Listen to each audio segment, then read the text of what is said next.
দেশের বিচার ব্যবস্থা এখন বিচারিক সংস্কারের রোডম্যাপ ধরে এগিয়ে যাচ্ছে।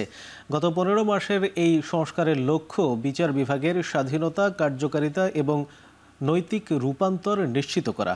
প্রশাসনিক পরিবর্তনের পাশাপাশি ন্যায় বিচারের সংস্কৃতি প্রতিষ্ঠাকে সর্বোচ্চ অগ্রাধিকার দেওয়া হচ্ছে বলে জানিয়েছেন প্রধান বিচারপতি সৈয়দ রেফাত আহমেদ। শনিবার ঢাকা বিশ্ববিদ্যালয়ের টিএসসি অডিটোরিয়ামে ইসলামের ইতিহাস ও সংস্কৃতি বিভাগের ৭৫তম পূর্তি উপলক্ষে প্রাক্তন ছাত্র সমিতির গ্র্যান্ড রি-ইউনিয়নে প্রধান অতিথির বক্তব্যে এসব কথা বলেন তিনি। প্রধান বিচারপতি বলেন, প্রতিষ্ঠানগুলোকে এমনভাবে গড়ে তুলতে হবে যেন ক্ষমতা নয়, মানুষের সেবার জন্য কাজ করে। এর আগে সকালে শোভাযাত্রার মধ্য দিয়ে অনুষ্ঠান শুরু হয়। অপরাজেয় বাংলা থেকে যাত্রা শুরু করে র্যালিটি শেষ হয় টিএসসিতে। দীর্ঘদিন পর বর্ষপূর্তি অনুষ্ঠানে একত্রিত হয়ে আনন্দে মেতে ওঠেন প্রাক্তন শিক্ষার্থীরা।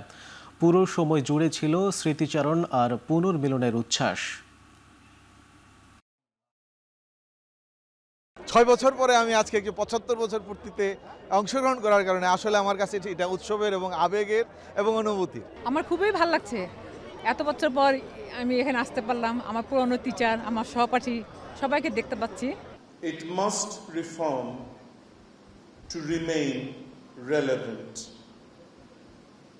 Over the past 15 months, to institutionalize a series of transformations designed to ensure autonomy, efficiency,